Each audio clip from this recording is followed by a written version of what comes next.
Amis téléspectateurs de Radio Télépixel, bonsoir à vous tous. C'est un plaisir immense pour nous de vous rejoindre cette fin de semaine encore une fois pour notre émission qui est Facil-It.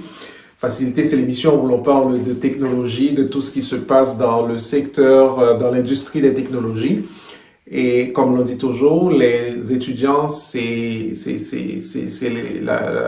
sont les auditeurs les principaux auditeurs, de cette émission avec qui on veut partager notre expérience et aussi partager l'expérience à d'autres personnes comme d'autres professionnels qui sont sur le domaine, qui travaillent dans le domaine des TI, qui sont sur le marché déjà, pour nous parler comment ça se passe, comment leurs activités se déroulent au jour le jour et du coup vous expliquer comment vous pouvez vous y prendre lorsque viendra le moment pour vous de vous rendre sur le marché du travail.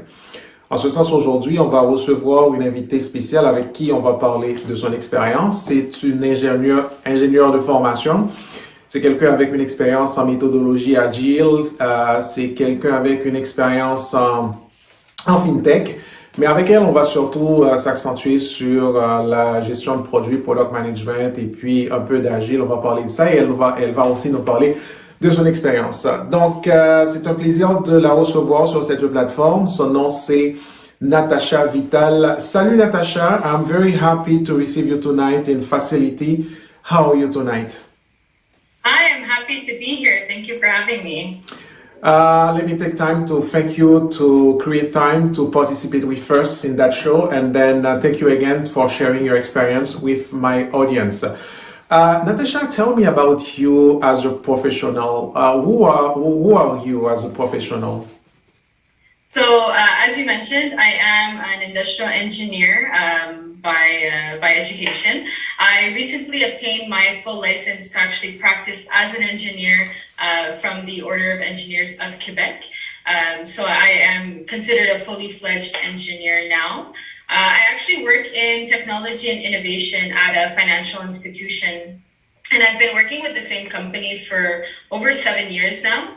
I actually started in the call center while I was studying in university, doing my engineering classes, and then pretty much moved my way up the corporate ladder to the senior product manager role recently. So basically, I'm responsible for creating strategic roadmaps for different product lines and working with different stakeholders to basically prioritize different projects and initiatives and essentially ensure that their vision comes to life. Excellent. Natasha, I review your profile and I saw that you have an experience with Agile Methodology. I would like to ask you to tell me or my audience about your experience with Agile Methodology. Yeah, I've been working with Agile Methodology essentially since I joined the technology team at my work, but I've also learned about it in several university classes that were related to project management and that were related to product and process design and improvement. Essentially, it's really an incredibly renowned methodology in a lot of different sectors and domains. And it's one of those things that you can easily get information on through the internet and also through what we call Agile coaches, which are basically people who have had a lot of experience with Agile methodology in various different sectors, in various different industries, and in various different countries as well. So it is definitely something that I have worked with and worked on in the last few years for sure. It's really on demand, and then most of the organization these days want to switch. To agile methodologies. I guess I already find an answer in what you just mentioned, but I would like to ask you anyway the question for the audience. Based on your experience, why do you think organizations want to switch to agile methodology these days? There's honestly quite a number of reasons. The biggest thing is with Agile methodology, it's really an iterative process, right? You're working on things in like small, what we call sprints, so small amounts of time, right? So you're working on things iteratively. And so what happens is that at the end of it, you actually get a better overall quality product. So your final product is of higher quality. The testing in and of itself is actually integrated as part of the execution of your project. And so basically you really have that time to kind of test iteratively, and you're not testing this huge thing in one shot. You're testing things little by little, and you're adjusting little by little as you move forward. So a lot of companies want to switch to Agile because of that, because of the fact that at the end of it all, they're going to get a better quality product. And also, in theory, any project that uses Agile methodology will never fail because of the fact that there is continuous delivery, right? There's always something else that you can do. And because you work and you develop in small sprints, there's always something that can be salvaged. So it's not really considered a fail, because even if a little piece doesn't work, another piece can, and most of the other pieces can. So there's always something that can be salvaged. And it really allows the company to have a lot of flexibility, because again, you're working in small sprints. You have the flexibility to instantly change one thing for another, and to make sure that you have constant feedback from your end user, and to make sure that you adapt as you move forward, and not have this huge big thing at the end that your customer or your end user didn't actually want, or wants to change a bunch of stuff. At the end, the level of success is very high using Agile methodology.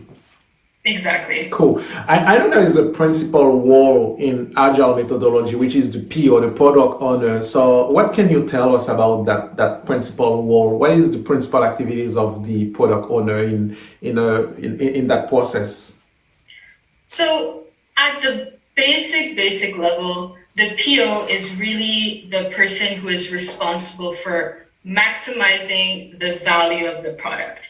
And the value of the product is created by the development team. So the PO really follows the developers and the QA testers all throughout the journey and all throughout the sprints, and is really that point person for the development team, right? The developers have a question, or they're really not, understanding that high level goal, what we're trying to achieve. The product owner really has the vision of that, and is basically responsible for translating that vision into something that the developers can understand. And that vision comes back from the business, right? So the business will essentially create that vision and mention it to the product owner, and the product owner has the responsibility of making that vision come to life through the development team. So it's really that point person. And obviously the product owner will do that by actually managing what we call a product backlog. And the product backlog is basically the to-do list, let's say. So the development team will look to the product backlog to see what they have to do. And it's always in priority order. So they know that if they finish task number 1, well, I'm going to go look in this product backlog, and I'm going to take the next thing at the top of the list, because that's obviously the next priority. So that's really what the PO really needs to do.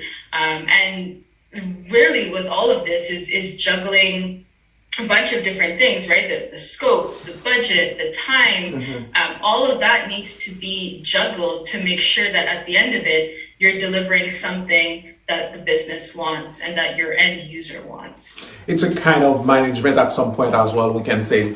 Natasha, let's talk about your current role. I know that you're working as a product management now. So product management, product owner, I guess there's some similarity. I'm asking, so you're going to tell us based on your current role, which is like product manager, tell us what is your biggest challenge as a product manager?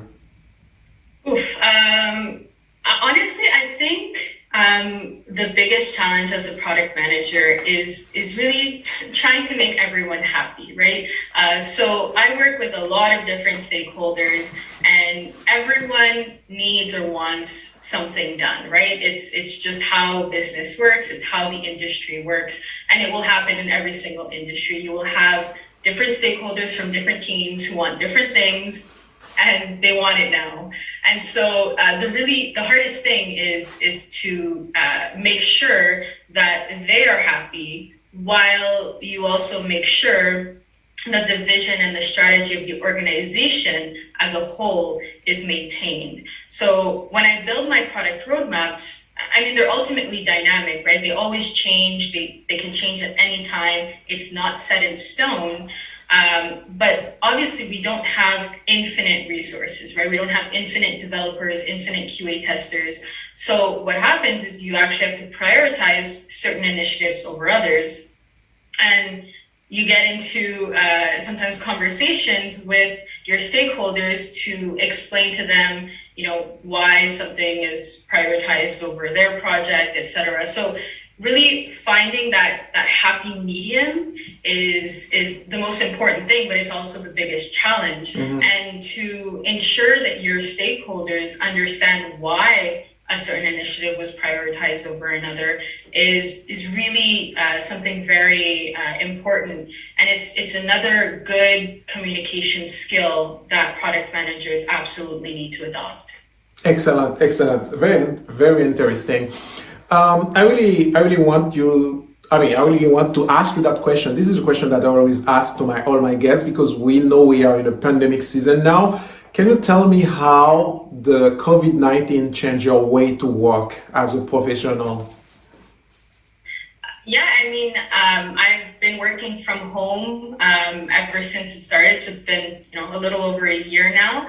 I obviously miss my team. I mean, in Agile, you're constantly with your team. You meet with them on a daily basis in what we call scrums, which are just basically 15-minute meetings. We go around the table, you provide your update on what you're working on, if you're blocked anyway or anything like that. So we always used to see each other. We used to be seated right next to each other. So it's definitely a change, right? Working by yourself at your desk at home versus always being around people at the office. So that's definitely changed. I miss seeing someone at their desk and saying, I have a question for them, and just walking over and getting that question answered right away, and vice versa, right? People would see me at my desk, say, Natasha's there, I'm gonna go ask her a question, right? Now you have to IM each other, you have to see if people are free, or maybe they're on a call, or maybe they're in a meeting, and you have to almost make an appointment with people now, which has definitely changed the game. But I have to say, I hope it changes soon. I hope to get back to the office soon. But we are doing everything we can to obviously stay safe. And we're having video meetings, which I guess compensates for the fact that we can't be in person. At least we get to see each other's faces. But it's definitely not the same.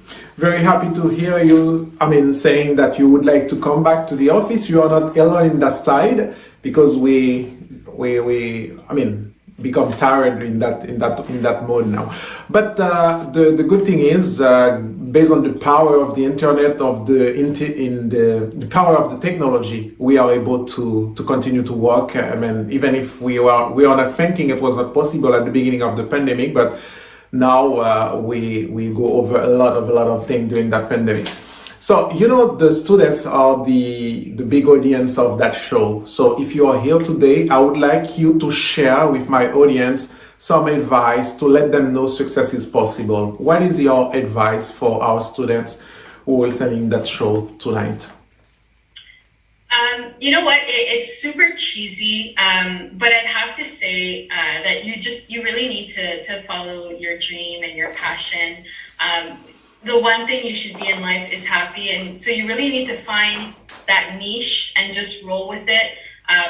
Personally, I got into engineering really by participating in a robotics club in high school in CEGEP. That's how I got into it. That's what pretty much opened my eyes to the engineering world, right? Being able to make something from nothing. And so I kind of went with that, but I also had a business mindset. So I knew that I wanted to work in an office, right? I wanted to work with business professionals. So with industrial engineering, it really allowed me to get the best of both worlds. It allowed me to expand my technical knowledge, but then also gain, business and project management experience and knowledge to be able to apply that in my work.